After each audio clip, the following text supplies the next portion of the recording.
Good morning. Today we will discuss about the Shakti worship. Shakti. Shakti is primordial power and it is a very essential universal power. There are so many different interpretations, various ways of worship of Shakti. It is a very ancient worship in all ancient civilizations. And in India, Shakti is worshipped by various means. Today we will discuss about the origin and development of Shakti worship. So let's go into detail right from the beginning about the etymology of Shakti from early history. Rather, I would say from proto history, right from Indus Valley civilization, how the Shakti is worshipped, how the mother worship is prevalent even today. So we will discuss this Shakti worship in Agama as well as in Nigama. Nigama means Vedic tradition and as well as the Tantra tradition or Agama tradition. So let's go. I will share my PPT now. So this is about origin and development of Shakti worship. Shakti is a symbol of creativity, symbol of feminine, symbol of female part according to some. So it is also a symbol of so-called feminism. We don't go into sociological aspect of Shakti, but let's discuss the really philosophical aspect of Shakti, and that is Adi Shakti, the primordial power. The word Shakti is derived from the root Shaka. Shaka means to enable to or to power, empower. So Shakti, the word Shakti itself means a one who empowers herself and not only herself but everybody. It means without that power, without that energy, without that consciousness, anything in this world cannot happen.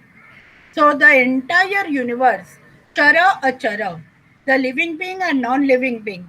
So this entire universe runs runs smoothly only because of this consciousness or only because of this power, universal energy.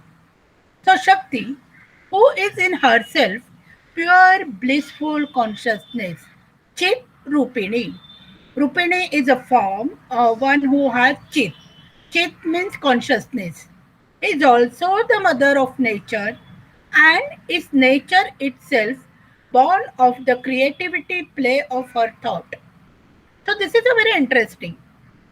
She is worshipped as mother, the mother goddess, the nature, this earth, we call her it as a mother earth. So she herself is a mother of nature. She herself is the mother of earth, as well as she herself is the mother earth. And this entire creation is just a play, Leela, just a creative play of her thought. So nowadays we think about the NLP and all those thought processes and all those things. All these things were thought in ancient times only. First, the thought came, and that thought process or thought into double inverted comma with the creativity play or with the power of this Shakti, that thought, that idea is manifested. So it means the Shakti or the consciousness, she has created this universe out of her thought.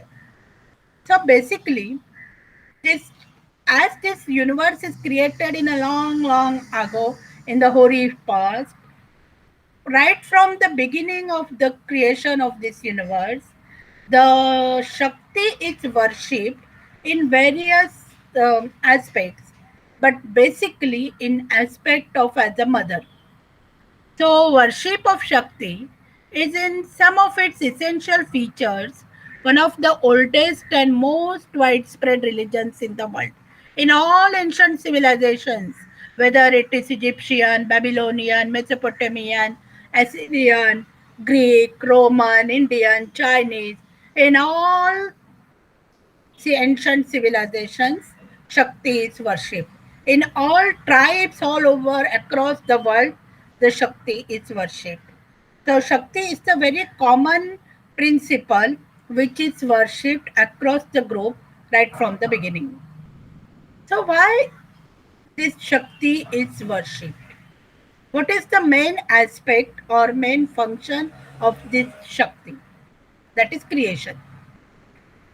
The creation is the most interesting and very important function, important aspect of this universe. Just think, if creation is not done, how will these beings are procreated? How will this life will continue, whether it is human being or animal world or vegetation? If creative power is not there, then how a human man can speak, he can write, he can express his idea? All these things, whether biological creation or creative thinking in the fields of science and social sciences, ideas and literature, every aspect of human being and human civilization, creation is very important. And that's why the adoration of the female principle in the creation has been in evidence from the very beginning of civilization. So, not only has God been looked upon as the feminine par excellence, the divine mother, but women have also been looked upon as a manifestation of the divine mother and have been offered worship at every stages of life, particularly the three important stages of woman's life, that is virgin, as a married woman, and as mother. So these are the three important stages of woman life and they are adored as a divinity. We will discuss this in latter phase of the lecture. So Divine Mother is not only the mother of the universe, she is also the eternal virgin. And this very concept is common in the Christian religion. It is also common in all religions. So how we will see. But just think about the myth of Shakti worship, or we don't call it as a myth, but we will just say Shakti as a goddess in the ancient civilizations. So, in Babylonian civilization, she is called as Milita. In Buddhism, she is called as Tara, the protective deity. In Mexican, that is Mayan civilization, she is called as Ish. In Hellenic, that is a Greek, she is Osia. In African tribes, African indigenous religion, she is called as Salambo. In Roman culture, she is called as Juno. In Egyptian civilization, she is called as Baz. And in Assyrian, she is called Sukkot Benoth. So all these are different names having the same principle, that is the mother, divine mother, the creative power, and she is worshipped as a Shakti, as a power, universal power in all ancient civilizations. Now we come to India. As we know, in proto-historical period of India, we have a Indus Valley civilization. And in this civilization, we do get all kinds of archaeological evidences. We have got their scripts, but unfortunately, the Indus script is not yet deciphered. So we do not have any literary evidences. But whatever archaeological evidences we have found so far, we have a clear cut uh, uh, traces of mother worship. So we find traces of mother worship in the Indus civilization, and basically it is called as the first urbanization of India. So this is a urban culture, and where we got n number of female figurines in terracotta. They are found at Mohenjo-daro, Ella, then Harappa, Lothal, Dholavira, even in Kalibangan. In all major Indus sites, we do get the female figurines in terracotta. They are quite similar artifacts excavated from archaeological sites in Balochistan, that is Mehrgarh, Elam, Mesopotamia, Transcaspia, Asia Minor, Syria, Palestine, Cyprus, Crete, the Balkans, and Egypt. The almost in entire the Middle East and Africa, Northern African area, so almost a major part of the globe, we do find a similar female figurines in terracotta, and it is unanimously accepted that these female figurines are the figurines of the mother goddess. They were worshipped as the mother. So, it may be a common idea shared by all these regions. So generally it is accepted that all these figures represent the great mother or nature goddess, and they worship that goddess in different names and forms. Even in India, even today, we have different names, and all those goddesses are generally called as or termed as in the meaning of mother, the I. For example, Ambabai, or we can say Kanakamba. So Amba means Amba or Amma, Ma, I. All these are different names for mother. So even in India, we do get the different names. Vagzai, Cholai, then Somzai, all are now, whether they are folk deities, village deities, or whether they are the classical deities like Ambabai or Kanakamba and others. They are designated as a mother. So it means the Shakti worship is primarily the great mother worship.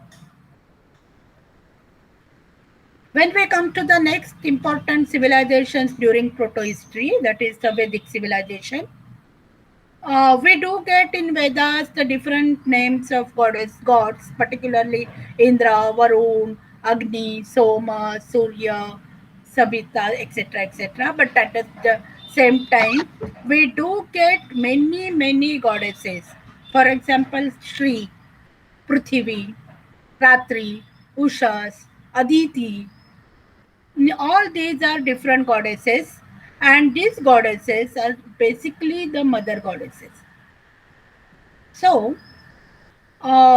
we do get the deities like Aditi, who is the mother of gods, then Saraswati. All these Aditi and Saraswati are described by the sages as motherly goddess, or the idea of mother. So in Saraswati Sukta of Rigveda, it is not just a nadi. It is said Nandi tame nadi tame ambe tame. So Amba, the concept of Amba, that is the mother, and tama is the superlative degree. So the great mother and the greatest river Saraswati. So she is praised. The river Saraswati is praised as the great mother. So when we look into the Vedic mythology, there is a very common concept, which is a universal concept, that is Dava Prithvi. Prithvi is earth, Dava is Akash, sky or heaven. So heaven and earth is like a father and mother. So the same myth, which is very common in Babylonian, Assyrian, Egyptian, or Roman, or Greek, and all these ancient civilizations, that once upon a time, this divine couple or the primordial couple, that is the sky and earth, heaven and earth as a father and mother, they were always together. This is a common myth in even in tribal people across the globe. So it says that they were always together in union, and they were separated. and that concept is always there. And uh, this heaven and earth is regarded as a father and mother, and pray to them for protection from sin and guidance in the moral order. And there is a concept that there is one god, that is Varun in Vedas, who is the protector of this moral order, Ruth. We don't go into that mythology here, but we will just say that Mother Earth is the primordial deity in Vedas. So it is worth noting that when Mother Earth is invoked or entreated, she is usually invoked with dews, that is Dava. So it is combined deity, dual deity, that is Dava Prithvi. And it has to be admitted that the greatness and grandeur of Mother Earth commands reverential praise from her children, with whom the offering of songs is the real worship. So basically, the Deva Prithvi is praised or invoked for the protection, for the procreation of human beings, and the welfare of human beings. So this is a very common myth, not only in Vedas but in other ancient civilizations. Now we come to the Aditi. Aditi is a very, very important deity. Aditi, who is mentioned no less than 80 times in the Rigveda, is the mother not only of the god, she is not only the Deva Mata, but also of kings, heroes, men, and women of the entire nature. So she is the real mother, mother of all living beings. So she is the manifestation of this divine mother. And she is also the manifest as also that which lies in the womb of the future. So she is the mistress of the moral order that governs the universe and also give the freedom. The tradition of Aditi being the mother of the gods is found continued in the Puranas, in the historical stories, and in latter period also. I would like to draw your attention to one thing. In Rigveda, there is a word called Uttanapada Mahi, and this Aditi or Mahi is the earth, Mother Earth. And Uttanapada means Mahi or the Aditi, the mother, who is in position of labor, and she is delivering the child. And it is very interesting, striking similarity.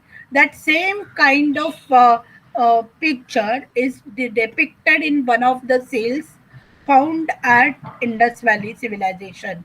So from Indus Valley civilization we have got one seal which has one lady who has stretched her legs, and they are in folding position, and that is called Uttanapada.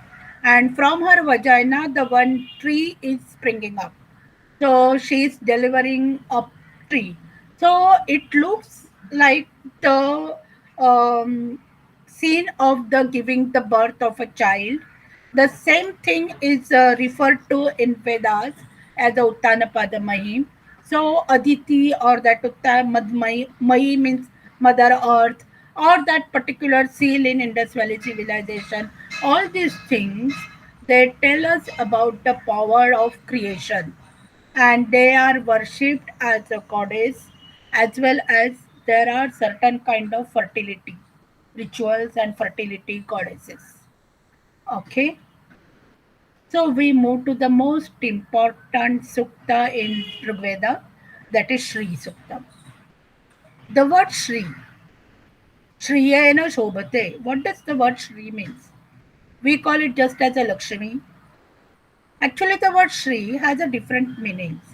Yes, Lakshmi. But Shri means prosperity, Vaibhav. So it means all those material progress, material prosperity, which enables a man to enjoy all kinds of pleasure and to live in a very happy, wealthy, and prosperous life. So, in Sri Sukta, there is a word Lakshmi. The word Lakshmi, Kshma means actually the earth, and from that Lakshmi is the word Lakshmi has derived. So the Lakshmi is a fertility aspect of the earth. So as I said, in right from the beginning, earth is regarded as the mother goddess, or the mother earth, which produces, and produce means fertility. So Lakshmi is called as fertility aspect of the earth, and that's why there are, in latter period, we have the Ashtalakshmi, Dhanya Lakshmi, Saubhagya Lakshmi, so on and so forth. In Shri Sukta, there is a praise, or there is an invoke for Surya and Chandra, sun and God. They are not just the natural elements or natural deities, but they are helpful for procreation. So all these things is basically Vedic people were agrarian people. Even today, Indian economy is agrarian economy, though we are technologically very developed. But basically, agriculture is very important aspect. If we do not get any food to eat, we will starve to death. So the Surya and Chandra, the sun and moon, they are helpful to the procreation or to the agricultural things. So they are worshipped. And this is very interesting. This Mother Earth or Shri has two sons, Kardama and Chiklita. Though these two words, Kardama and Chiklita, look like the muddy water, but there is a difference. Chiklita means wet water, where the rice is sown. You know the lavani, the sowing of the rice grains. And Kardama is a mud. And both, that is wet water, wet soil, as well as the muddy soil, both the soils are essential for the development of crops. And who is Shri? She is a nourisher through her milk. So nourishment. Just like as mother nourishes the newborn child with her breastfeeding, with her milk, the same way this Shri, this the mother earth, nourishes the human beings. Then there is the word Tarpayanti, quencher. She quenches the thirst of this mankind with her rivers, with her water. Then contented, trupta, satisfied, contented, and nourishment, pushti. So, all these words which are related with the motherly love, motherly nourishment, and all those things, they have used a particular word to say or to emphasize that if a human being is content with his thirst and shuddha, that is your hunger, the very basic needs of living being.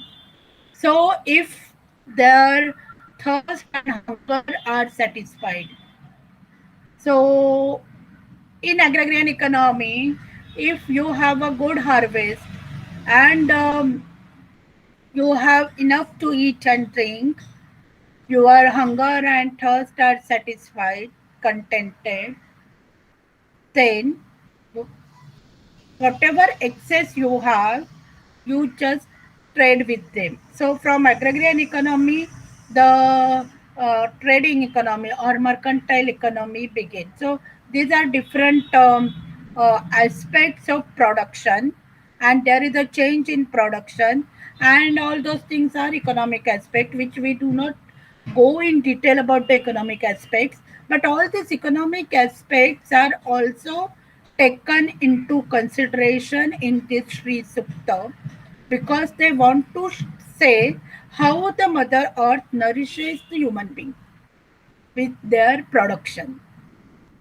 But this is not just a goody goody picture. This is not just the Shri or Lakshmi and peace and prosperity are there. In the same sukta, there is a reference to Niruti or Jeshta or Alakshmi. These are three different energies, three different aspects of the divinity. They are negative energies, whereas Shri and Lakshmi are positive power, positive energies. At the same time, just opposite to them, Niruti, Jeshta, or Lakshmi are negative energies, negative powers, negative uh, deities who spread ills and impoverishment. So just like as today's pandemic, whenever there is a pandemic, whenever there is a major illness and all those things, all other aspects of human life are also suffered. Economic aspect, social aspect, all these things are there. So we have to understand this Sri Sukta in both the manners, the positive manner and negative manner. Positive power, negative power. Positive energy, negative energy. But Sri Sukta emphasizes that all these negative energies, negative power, this Neruti, Jeshta, or Lakshmi, they can be driven out with the positive mindset, with the worship of Sri or Lakshmi. So these are very interesting sukta which is narrated in all the worships of Shakti in today's world. Now we come to different deities like Ushas, Apas, Aranyani. These all are natural phenomena. In Rigveda, there is a very beautiful hymn as a praise to prayer to Usha, that is the dawn. She is beautifully described as the maiden who is very eager to get married with sun god, that is Surya. So this is a very beautiful description. We don't go into detail about that. That Usha Surya Vivaha, all these things are very natural phenomena. Is very beautifully described. The next one is Apa. Again, Apa means water, but Apa here means not just earthly water or mortal water. They also talk about the divine water. Actually, this concept of divine water is very well explained in the hymns for creation. In creation hymns, that is the Nasadiya Sukta, the divine water is explained. We don't go in detail. Aranyani, that is the forest. All these natural phenomena are praised, they are invoked because they want to have the balance in environment. They want to have they want to get protected from the wilderness of this nature. So they want nature in its calm and peaceful condition.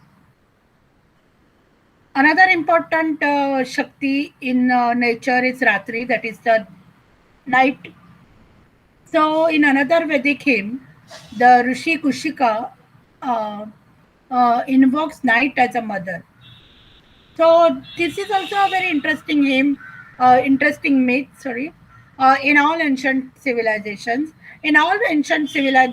there is a myth that Usha and Ratri, Nisha, or Divas and Ratra, or day and night, these two are twin sisters.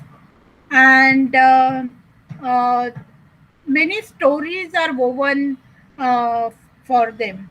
So there is one story that Nisha Ratri, she yarns the thread, and that is a very beautiful myth, particularly in Roman civilization or Egyptian civilization or Babylonian civilization. Here in Rigveda, the Ratri Sukta, she is the daughter of the heaven, above pervades the world, protects all beings from evils, and gives them peaceful shelter in her lap as mother. So just like as that, Ratri is very important, night is very important, because in daytime all living beings exhaust themselves to get their livelihood. But in the night they just sleep peacefully. Okay, so this is a very interesting myth or hymn in Veda. Now, all this Shakti, the concept of Shakti, is basically worshipped for its fertility and creativity. Aditi, as we have seen in Rigveda, Aditi as the mother of gods. In Vajrasaneya Samhita, Aditi is a creative energy of Vishnu, and that's why she is called as Vishnu Maya. Mind well, the concept of Maya in Vedas have a different connotation. Please don't mix with this concept of Maya of Vedas with the concept of Maya with Upanishads and with the concept of Maya of Shankaracharya. So in Vedas, that is Samhitas, the concept of Maya is creative energy. So when we say Vishnu Maya, it is a creative energy of Vishnu. When we say Shiva Maya in Shaivism or Shaiva Puran, it is a creative energy of Shiva. So Maya means creative energy. So Aditi is creative energy of Vishnu as a Vishnu Maya. Prithvi, she is fertile soil. She gives us abundance of crops. There is a plenitude of milk and milk products. She is available water resources. She has so many medicinal herbs, so full of curative power. So Prithvi is or Earth is the real mother of the entire living beings. So this is the concept of Prithvi or Earth is basically the fertility and creativity. There is another Durga Sukta in Taittiriya Aranyakam. This is one of the most beautiful hymns in the Vedas. It is said, Durga, the word Durga means, actually the word Durga means one who cannot be accessed easily. Dur Kamayati iti Durga. So, which is very difficult to access. But Durga, along with that difficulty in access, she has another meaning, that is resplendent, blazing in her power. So she is a powerful, lustrous, powerful goddess. So in Durga Sukta of Taittiriya Aranyaka, the concept is like this: Agni is conceived of as the divine mother Durga, and the this sukta says a devotee or any living any human being takes refuge in the goddess Durga. Who is Durga? Fiery in her luster and radiant with ardency, and she is the power of the supreme manifest in diverse forms. She resides in actions and their results. So it means Durga is the real power. Durga is the divine power who creates the universe in different manner, in different diverse forms, and she activates everybody to be in action, and she yields the results of their actions. So she is the supremo.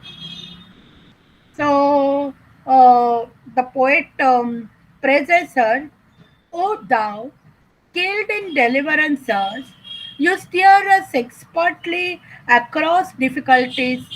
Salutations to thee. So, this Durga has all the three powers, that is, manifestation, creation, nourishment, and protection, everything, all those things, and to uh, make a devotee traverse through this Bhavasagar ocean of material world. In this material world, worldly affairs, there are so many difficulties, so many hindrances.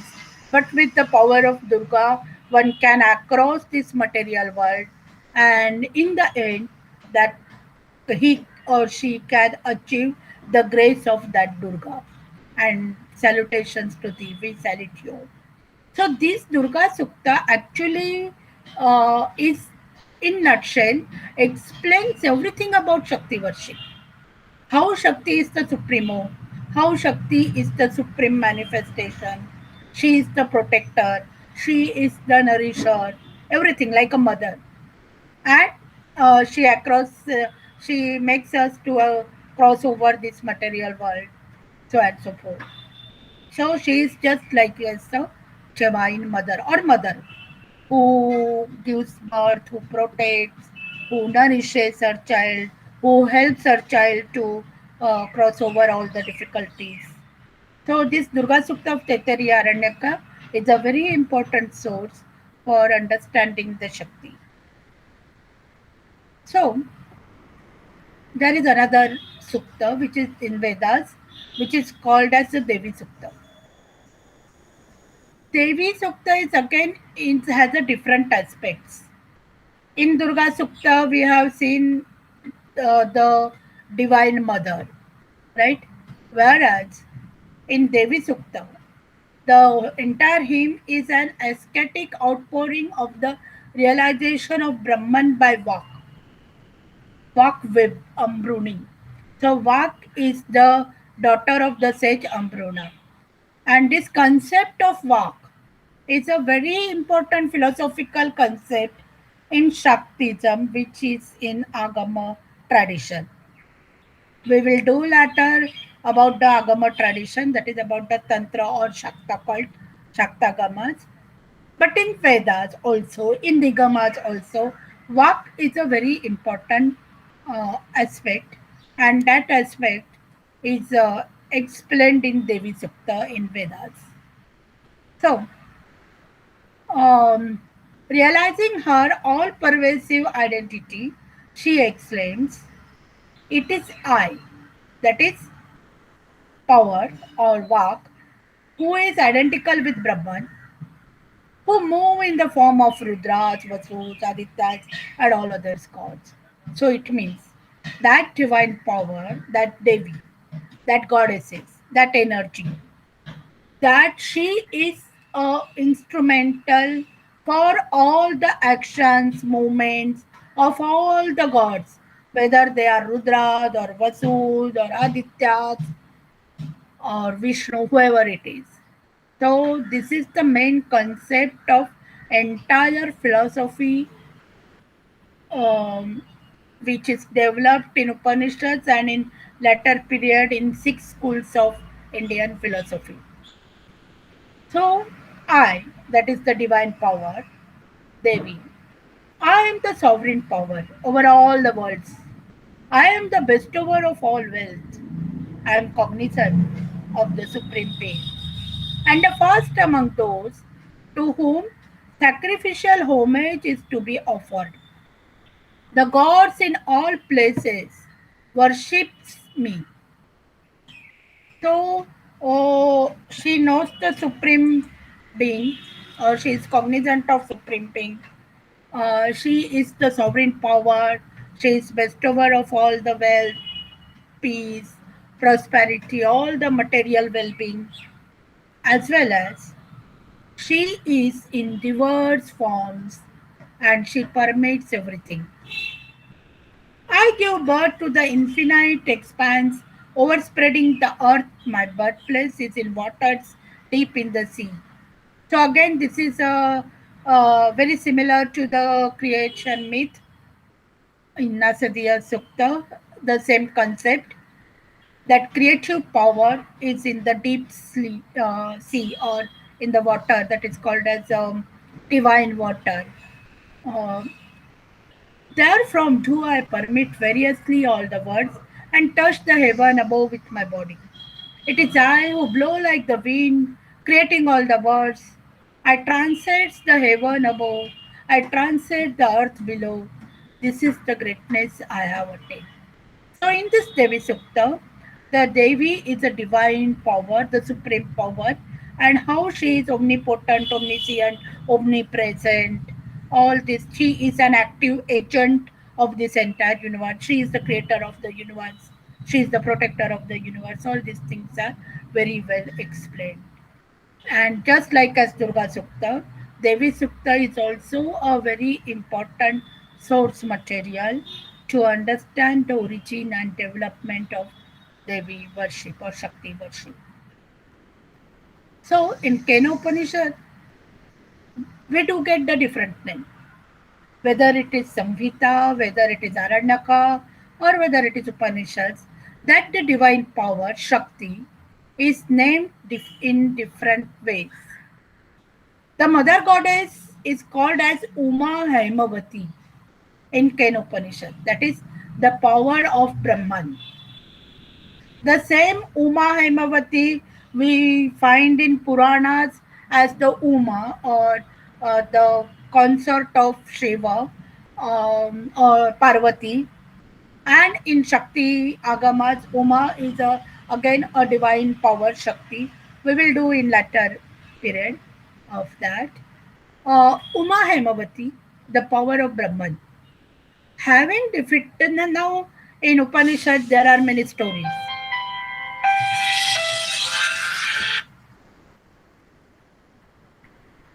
And in these stories, uh, the story goes like this: having defeated the Asuras, the Devas led by Agni, Vayu, and Indra, they were puffed up with pride. Yes, we have defeated Asuras. We are the supreme. We are the everyone, everything. So they considered themselves all powerful without knowing where exactly their power came. They did not understand that they do not possess power themselves. There is some agent, somebody, some power, some energy who activates them. So Brahman appeared before them in the form of Yaksha to remove their conceit, to show them that they were not only powerless but also did not realize this fact. He asked Agni to burn a straw and Vayu to lift it. Both failed. To Indra, the Yaksha did not even grant an interview. When Indra felt humbled, knowledge of Brahman, that is the Brahman, made her appearance in the form of Uma in all her splendor. Then this Uma Hemavati, the feminine power of Brahman, whatever we may call it, made her appearance and told Indra that Yaksha was none other than the Brahman, the ultimate reality, the source of all powers. And then all these gods realized that they are just puppets in the form of this ultimate reality, that is Brahman, and their power, and its power. I don't say his or her, its power, because ultimate reality Brahman is neither he nor she. So its power, that is Shakti. So this is a very interesting story which tells us about Shakti. Again, in Mundaka Upanishad, we get the seven powers, seven female powers, that is Kali, Karali, Chandika, and so on. So these are just as in Rigveda, we have Agni with its seven tongues, and Agni has seven names. So the feminine power of those seven tongues or seven jwalas of Agni are called as the female powers in Mundaka Upanishad. So they are personification of the flames of the sacrificial fire, Jwala. In Shweta, which is basically a theistic Upanishad, it refers to the innate power of the Supreme, concealed by its own nature. So the sages realize that this power, Maya, now we get the term Maya in a pure philosophical connotation, philosophical meaning. Maya is none other than Prakriti, Prakriti of Sankhya, Prakriti of Yoga in latter six schools of philosophy. It is none other than Prakriti or primordial nature of infinite variety with knowledge and action as its natural forms. So basically, the Shakti as a philosophical term, which is explained in six Upanishads and six systems of Indian philosophy, for the first time we do get this in Shweta Upanishad. So this is a very important source to understand the concept of Shakti. When we come to epic period, in epics like Ramayana and Mahabharata, we do get the development of Shakti in its full form. We have Shakti worship, we have various goddesses, they are worshipped. Then we do get the Shakti as a philosophical connotation meaning also. So here we get all Puranic stories of Shaktis. So in the Balakanda of the Ramayana, we do get the story of goddess Uma, the youngest daughter of Mount Himavan, who was married to Rudra. Rudra means here Shiva, and was highly respected by all gods, including Brahma. So we have that Kalyana Sundaram, that is Shiva Parvati marriage, and all those things. We do get all the stories of mythology of Shiva or mythology of Shakti. In Mahabharata, Bhishma Parvan, chapter 23 tells us about the Durga Sukta. So here, a hymn addressed to Durga by Arjuna under the advice of Krishna. So Arjuna praises to good Durga to get the powers. And various names of Durga are mentioned in that hymn. They are Kumari, Kali, Kapali, Mahakali, Chandi, Katyayani, Karala, Vijaya, Kaushiki, Uma, Kantara, Vasini. All these different names suggest the different stories of Shakti worship or Shakti cult. We don't go into detail. In Varata Parva, chapter 6, there is again a hymn addressed to Durga, now by Yudhishthir. And her names are Mahishasur Yoga Maya, very important concept in philosophy. Vindhyavasini, Apya, that is Durga as the goddess of Shabara, Pulinda, Barbara. Shabara, Pulinda, Barbara are the tribes. So Durga as a tribal deity. So all those things we do get in Mahabharata. Actual Shakta cult, or what we call it as a Shakta Sampradaya. For it, there are agamas, 28 agamas, which are very important, which we will do later. And in Nigama tradition, we have a Markandeya Puran. Markandeya Puran is a very important Puran for Shakti worship, which is compiled very late around 10th, 11th century AD, which has this Devi Mahatmya, that is Durga Saptashati. Then we have a full development of Shakti worship. We do get names Parvati, Kalika, Chamunda. Then here we do get the concept of Saptamatruka. Saptamatruka is a very important concept, um, and that is very common in tribal religion, folk religion, and Puranic religion. So in Puranas, they are called as the powers or consorts of the seven gods. So their names are like this: Brahmi, Maheshwari, Kaumari, Vaishnavi, Varahi, Narasimhi, and Aintari. So Brahmi is consort or power of Brahma. Maheshwari is of Maheshwar, that is Mahesh Shiva. Kaumari is Kumar, Kumar Kartikeya. Vaishnavi is of Vishnu. Varahi is of Varaha, incarnation of Vishnu. Narasimhi is of Narasimha, again incarnation of Vishnu. And Indri is of Indra. We do go in detail later in our next lectures. Another important source for this Shakti worship is Devi Bhagavad Puran. So in Devi Bhagavad Puran, chapter 13, 12th theme, they talk about the Devi Yajna. Again, the concept of Yajna, cosmic sacrifice, is a very important concept. We will go in detail later. As well as there is the reference to Navaratra, which we celebrate as a very important festival and ritual for Shakti worship.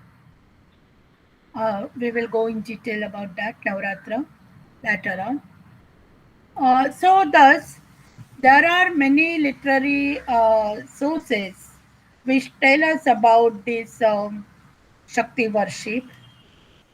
Um, and they talk about all the aspects of Shakti worship. and how this Shakti worship is originated.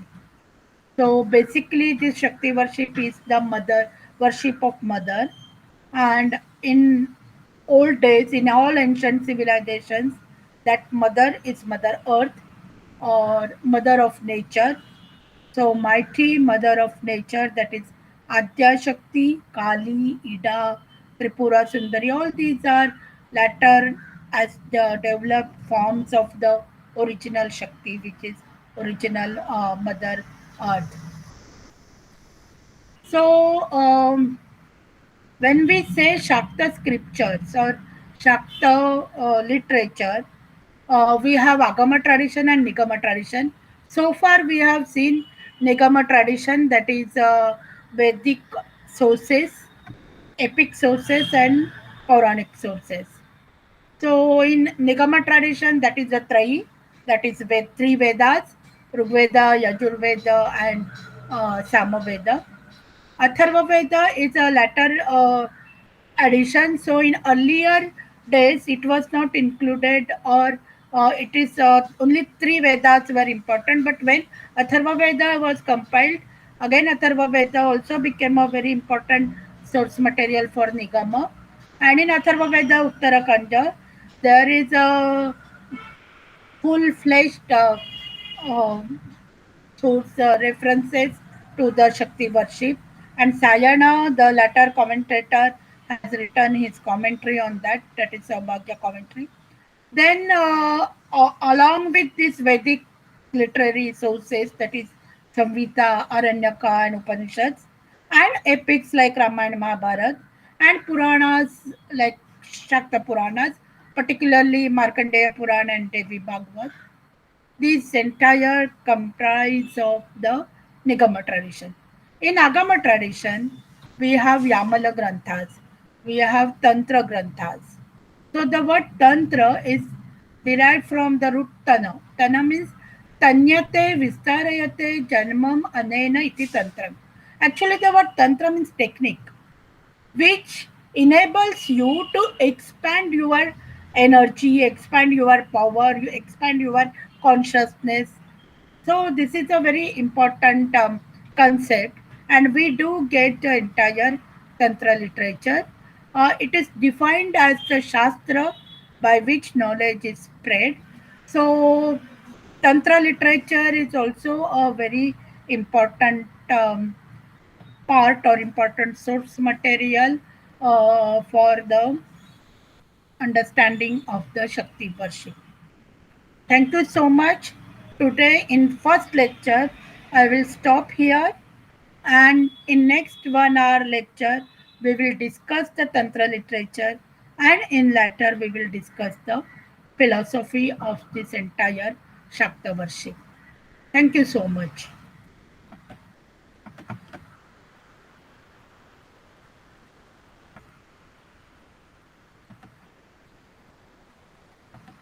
Thank you, sir. Thank you so much, madam. It was very nice to listen to you, and I think it was a wonderful session about entire mother worship and the Shakti worship. Thank you once again. Thank you. Thank you.